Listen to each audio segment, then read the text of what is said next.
radio listeners, people of St. Martin, good morning, and welcome to this meeting of Parliament. We have established a quorum of 13 members, and I therefore invite you to stand for a moment of silence.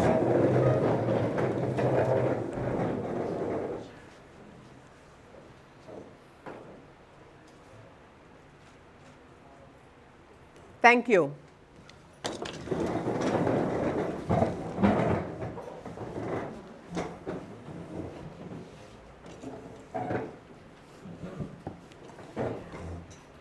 According to the Constitution of St. Martin, the 4-year term of Parliament is divided in 4 parliamentary years.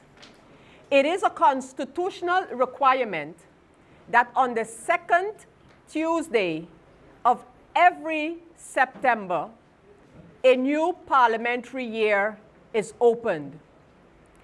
We have just, in a previous meeting of Parliament, closed the parliamentary year 2016-2017. At this time, I want to recognize the members of the Council of Ministers who are present with us this morning. I want to welcome the Minister of Justice, Mr. Raphael Bousman, to this meeting of Parliament. I want to welcome the Minister of Finance, Mr. Richard Gibson, to this meeting of Parliament. I want to welcome Minister Emil Lee of Public Health, Social Development and Labor to this meeting of Parliament. Ministers, welcome. At this point in time, I go over to the appointment of the so-called Reception and Departure Committee, a committee that is required in order to receive His Excellency the Governor, who will deliver during this meeting of Parliament an outline of the vision and policies of the government of St. Martin for the coming year. Appointed as members of this committee are the following members of Parliament: MP Brownbill, MP Irian, and MP George Pantaflet. At this time, I will briefly adjourn this meeting of Parliament to allow the Reception Committee to receive the Governor, His Excellency Eugene Holiday. Meeting adjourned. And I invite everyone to stand for the arrival of His Excellency the Governor. I want to thank the committee for receiving His Excellency the Governor of St. Martin. And in a very special way, I want to welcome His Excellency Dr. Randus Eugene Holiday, the Governor of St. Martin, to this solemn meeting of Parliament. As I now invite the Governor to take to the lectern in order to present the outline of the government of St. Martin. Madam Chairlady, members of Parliament, good morning, and a very special greeting to the people of St. Martin. Each year, as prescribed by our Constitution, we gather in this special parliamentary assembly on the 2nd Tuesday of September for the opening of the new parliamentary year to ensure that there is supervision over government.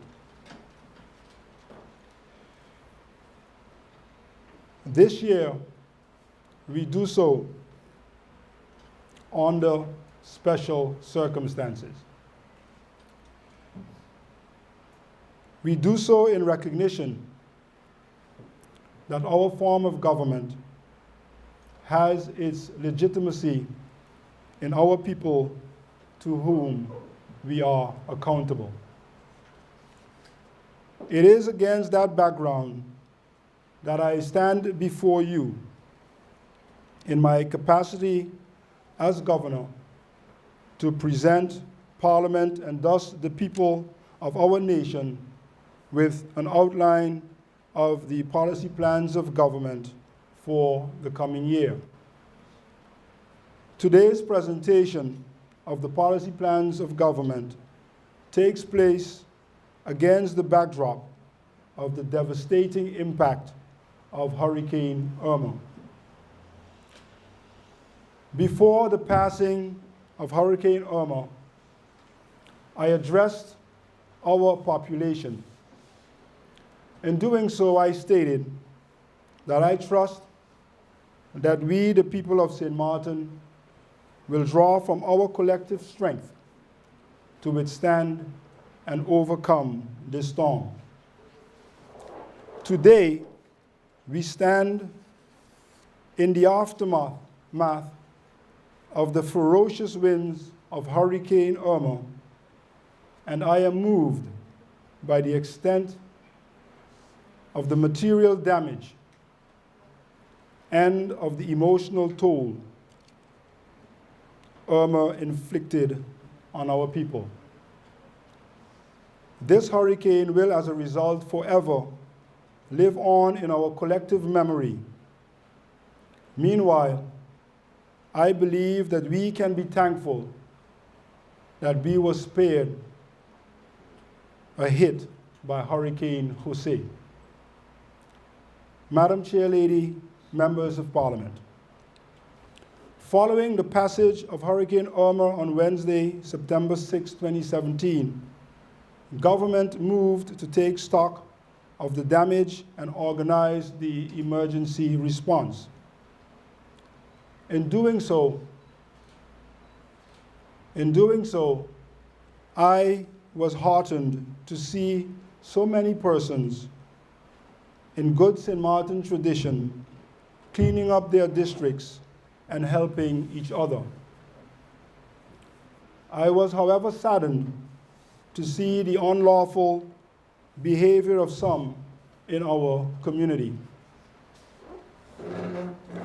Behavior which clearly do not do justice to who we are as a St. Martin people. Behavior that has only made matters more difficult for all of us. To address that situation, the government declared a state of emergency on Friday, September 8, 2017. And government intends to take all measures necessary to secure the safety and security of our people and properties. Based on a preliminary assessment, it is clear that there is much work ahead for us individually and collectively. That preliminary assessment provides the following general picture. Most of our personal homes have been damaged. Our hospital suffered damage to its roof, which have resulted in a decline in patient intake capacity. Our water distribution network is down due to damage to the secondary lines and the water storage tanks. The secondary lines of our electricity distribution network suffered damage, and the main building of the headquarters has been demolished. Most of our 27 primary and secondary schools have suffered varying damage in varying degrees. Our airport and air traffic control facilities are not operational. Our telecommunications systems, fixed, mobile, and data, are partially operational with intermittent coverage, which makes coordination of the emergency response very challenging. Several major supermarkets have been damaged, and approximately 80% of our hotel inventory is out of service. In short, our critical infrastructure has been hard hit, but the good news is that vital services such as the hospital is functioning, and electricity and telecommunication are gradually being restored. Given how critical these facilities and systems are for our daily lives, government has established a number of emergency priorities. First, the maintenance of the security of our population. Government has established that this is essential to allow for an orderly restoration of our daily lives. To assist the local law enforcement officers, their government therefore intends to continue to maintain the security support as provided by the Dutch military, the police officers from the Netherlands, Aruba, and Curaçao, as well as the military support from Curaçao and Aruba. Second, the provision of humanitarian support in terms of water, food, medicine, and evacuation of persons.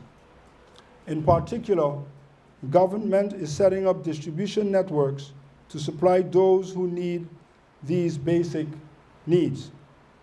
Government also intends to have the supermarkets and pharmacies reopen as soon as the security situation allows. In addition, government has been and will continue to work with various countries to evacuate their citizens. Third, the cleanup of the debris created all over the island by Hurricane Irma is vital and is taking place. Fourth, the reopening of schools. Government is putting a plan in place to realize a speedy return to school of the 8,000 students population with concentration on the exam classes. Fifth, the securing of building materials. This is critical to provide for the rebuilding of our country. And sixth, securing of budget support will be required for the remainder of 2017 and the fiscal year 2018.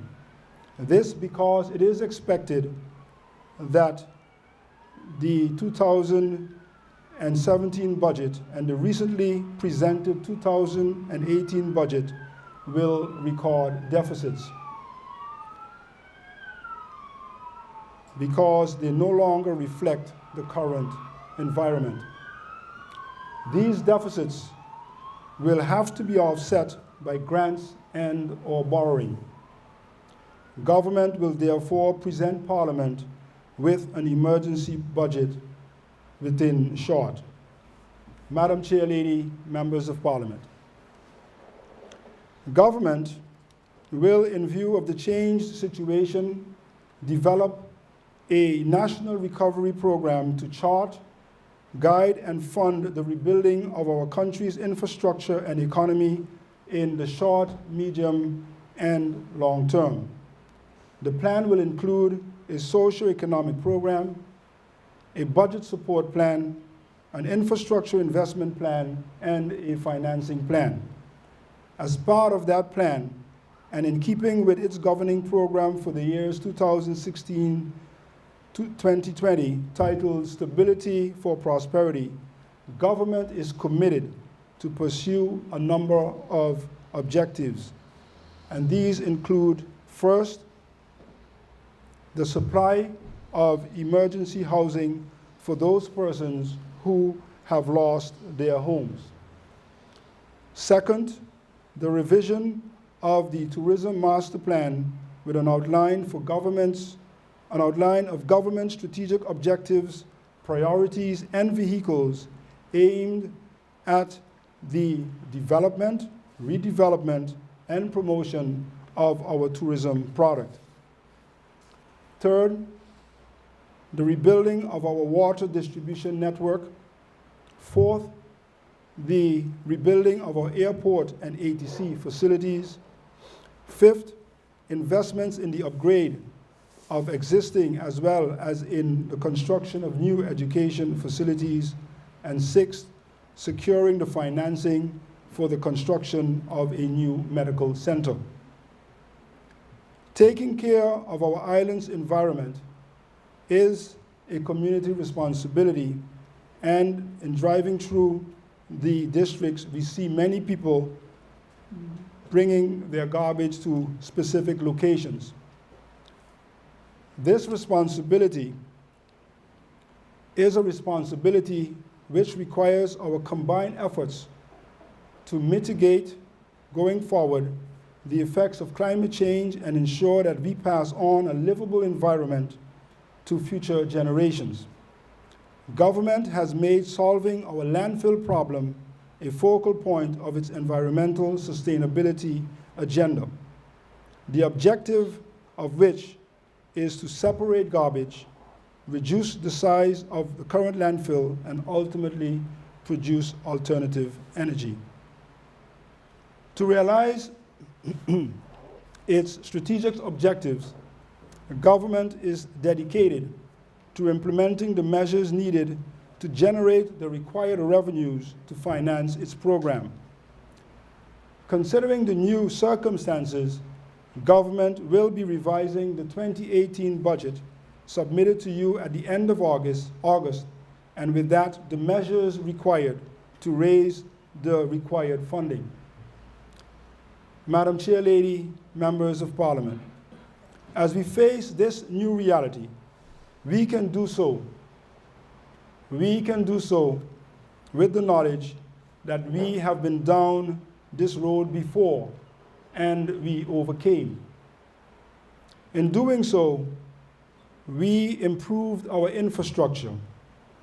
Government believes and is committed to implementing policies and plans that would not only lead to recovery, but which would also better prepare the people of St. Martin to withstand hurricanes like Irma. And in doing so, to ensure that we rebound stronger together through concerted national action. Looking ahead to 2018, government is committed to having its governing program through the policies and programs briefly outlined here today continue to serve as a roadmap for the management of the affairs of our nation. A roadmap designed to build a strong, proud, healthy, and resilient nation governed based on the principles of transparency, integrity, and performance management. Idea for trust. In this difficult time, that we, the people of St. Martin, will move to encourage and build each other, to support and lift each other up. And as we do so, I hereby personally and on behalf of government thank all the persons of our disaster management organizations, as well as the support teams from the Netherlands, Aruba, and Curacao for the work which they are doing under difficult personal circumstances since the passing of Hurricane Irma towards the recovery of our island. Madam Chair Lady, members of Parliament, in this new parliamentary year, government will, starting with a revision of the budget, reach out to you with various legislative initiatives towards the realization of its policy agenda for the rebuilding of our nation. As representatives of the people of St. Martin, government looks forward to working with you and to your participation and your support in achieving the outlined vision for the upcoming period. This aimed at creating greater stability and prosperity for our people. And as you deliberate and decide on the issues that will come before you, I wish you much wisdom, strength, and Godspeed. In closing, to the people of St. Martin, I know, the government knows that things are tough out there. We therefore encourage you to stay strong and keep the faith. For as I said before the storm, I am confident that through our individual efforts and collective strength and resilience, that we will overcome with the help of the Almighty God. Thank you, God bless you, and may God bless St. Martin and protect its coast. Thank you, Excellency Dr. Randus Eugene Holliday, Governor of St. Martin, for the outline of the government's vision and policies for the new parliamentary year. Very important during these special circumstances that the Parliament of St. Martin, government and people, find ourselves in. Again, thank you, Excellency, for your outline. I hereby declare the parliamentary year 2017-2018 open. I invite the Reception and Departure Committee of Parliament to now accompany the Governor as I invite you all to stand as the Governor leaves the room.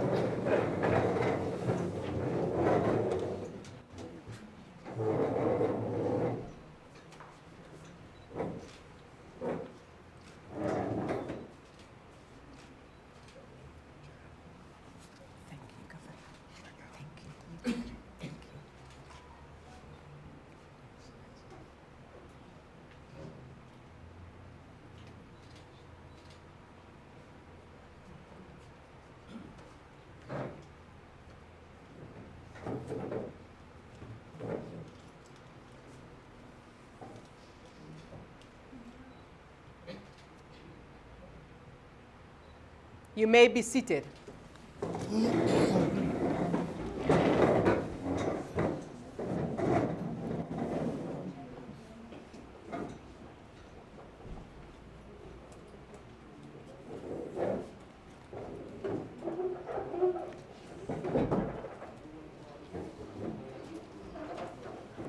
I wish to recognize at this meeting of Parliament our Prime Minister, the Honorable Mr. William Marlin.